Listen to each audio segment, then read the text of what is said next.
Hi, my name's Ethan Strimling. I'm a former Democratic state senator, and this is my colleague, former Republican state senator Phil Harriman.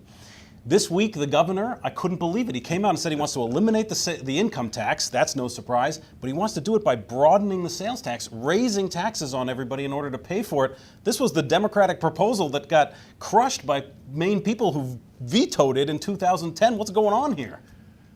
You okay? Yeah, I can't wait to hear what you got to say about this one. You're all amped up. I think the governor, as he did in the campaign, particularly as it relates to retiree pensions, he wants to eliminate the income tax on that. He's put forward a big picture that says, hey folks, there's so many people who have left the state of Maine because of our income tax policy, which along with their out-migration goes their excise taxes and their capital and so forth. I think what he's trying to say is, look, let's welcome those Mainers back. Let's attract capital to the state so that we can build our economy. I think he's on the right track. The details are where the devil lies. The devil lies. So yeah.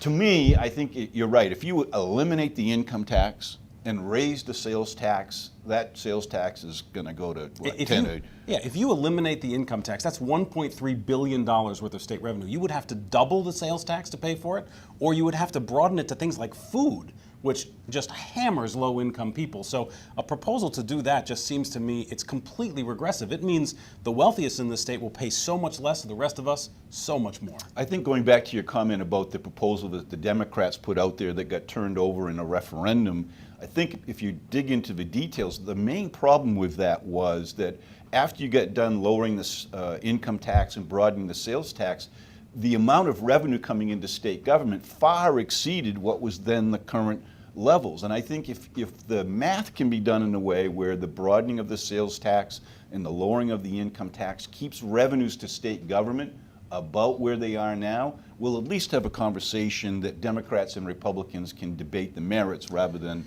just the politics. I'll take issue with that first point because the fiscal note on the 2010 package actually lost $1 million in the first biennium. So what you're talking about maybe is way down the road in terms of whether that would happen. But as you know, folks who talk about tax cuts on the internet, they always say it's going to bring in more revenue. That's the purpose of it. So number one, but the more important piece is if you restructure the tax code that way, you are reducing taxes on the folks who make the most money in this state and asking people in the middle and at the bottom to pick up that tab. I don't think there's anybody out there who thinks that middle-income people can afford a tax increase, which is what that will be. And I totally agree with you if you didn't have the other option, which is if we can welcome expatriates to Maine back into the state, attract more people who want to invest and create jobs, that could be the solution to the problem.